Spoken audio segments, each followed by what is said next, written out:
My fiancé, John, recently brought up the idea that after we get married, I should take full responsibility for all the household chores and childcare. The problem is, his income alone isn't enough to support us if I were to stay at home full-time. When I pointed this out and suggested that we should share the household duties since I'd still be working, he became upset and called me a gold digger. This accusation felt completely unfair, especially considering I had never asked him for anything materialistic. I was simply asking for a fair division of labor. To provide some context, I'm 26 years old and come from a relatively traditional Asian family. English isn't my first language, so I apologize for any mistakes in how I explain things. My father owns a rice wine brewery, and my mother helps him manage it. Despite being from a conservative background, I grew up in a household where both of my parents shared responsibilities.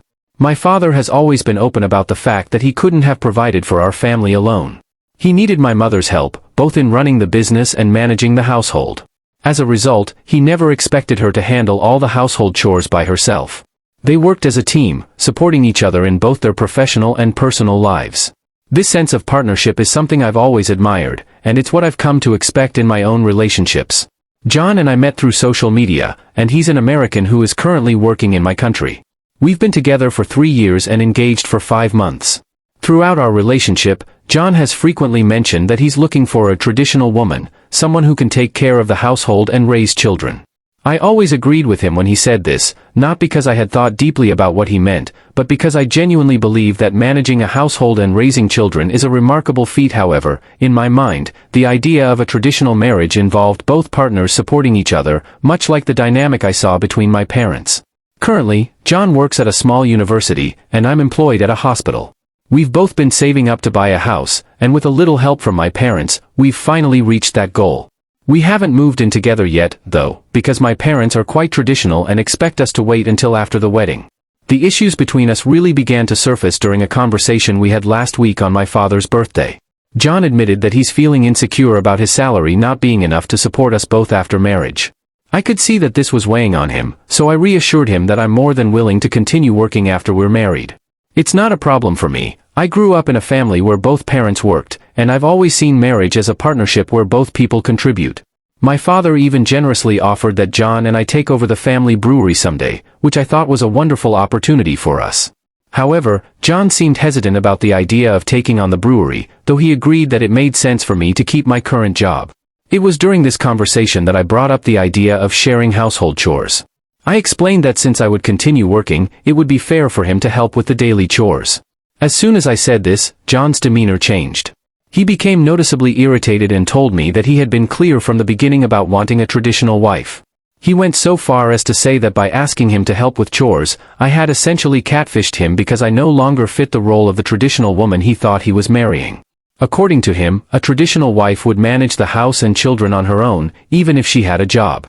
This reaction completely threw me off.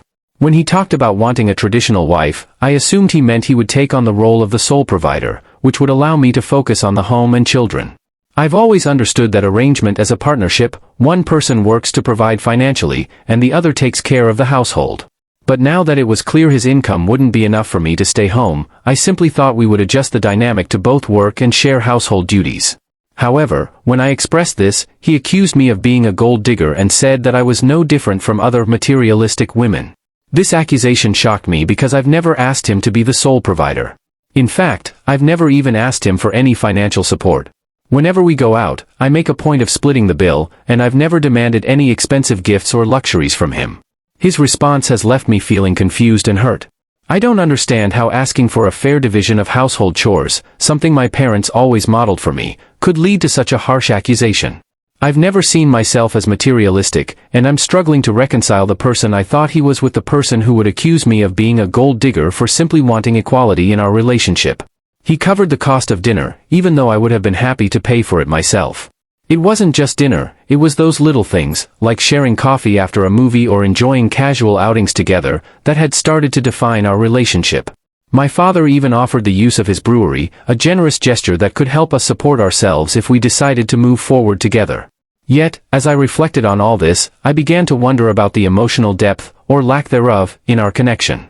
It became increasingly clear to me that something was missing. In a moment of clarity, I decided to put down the engagement ring he had given me.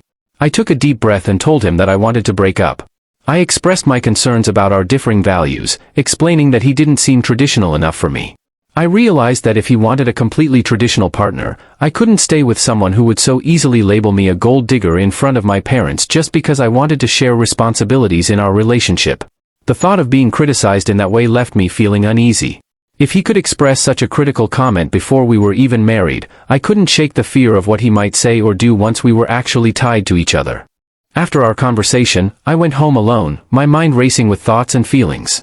He texted me shortly after, apologizing profusely and claiming he hadn't meant what he said. He asked to meet up and talk things over, but I wasn't ready to face him just yet. When I confided in my friends about the situation, most of them suggested that I was being overly emotional and impulsive. They worried that my refusal to meet with him would make me appear in the wrong. His mother also reached out, attempting to convince me that I was too old to act this way and that cultural differences were largely responsible for our misunderstandings. In this whirlwind of emotions and external opinions, I found myself searching for a fresh perspective on my situation. Almost 2 weeks later, I felt the need to update everyone. I returned to the community that had offered me support and guidance.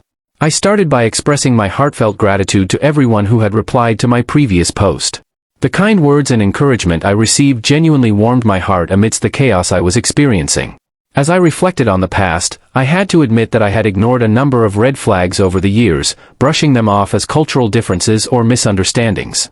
I thought I was being open-minded and accommodating, but I now realize that I should have engaged in deeper conversations about my needs and expectations if we were to strengthen our relationship. While many readers praised my courage in confronting these issues, I felt unworthy of their compliments because I recognized my own shortcomings that led me to this point. Last night, after much thought and input from friends, family, and Redditors, I finally agreed to have dinner with him, this time including my father. It felt important to have a supportive presence there as I navigated this difficult conversation.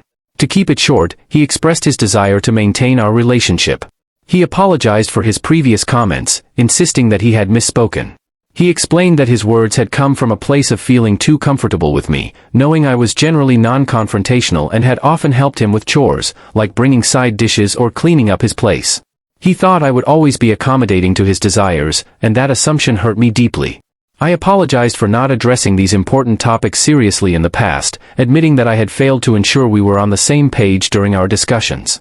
He acknowledged that I should have communicated my feelings earlier, explaining that if I had, we might never have reached this impasse. However, he kept bringing up my poor communication skills, which left me feeling even worse. I understood my part in the miscommunication, but hearing him criticize me stung, especially since he had always treated me well aside from that one incident. Even with his admission of fault, I couldn't shake off my lingering distrust. The feelings I experienced last week felt like an instant repulsion, something I couldn't easily dismiss. After our dinner, I made the difficult decision to return the engagement ring he had given me. I also informed him that I would return more than half of the funds we had used to buy our house together. Initially, he resisted taking the money back, insisting he wanted to keep trying to win back my trust and encouraging me to maintain contact. But by the morning, he changed his tone, agreeing that I could transfer his money back to him since our plans for marriage were off. He even requested that I refrain from selling the house or sharing the news of our breakup with our mutual friends. Feeling empowered to reclaim my independence, I took to my group chats, declaring that I was now single. I felt a strong need to share this news widely because my ex-fiancé's behavior had revealed red flags that were so glaring they could rival the Great Wall of China. Although I felt a twinge of guilt for how things turned out, wondering if my feelings for him were superficial all along, I recognized that I needed time for the reality of the situation to truly hit me. So, here I am, navigating the aftermath of this decision, hopeful yet uncertain about what the future holds.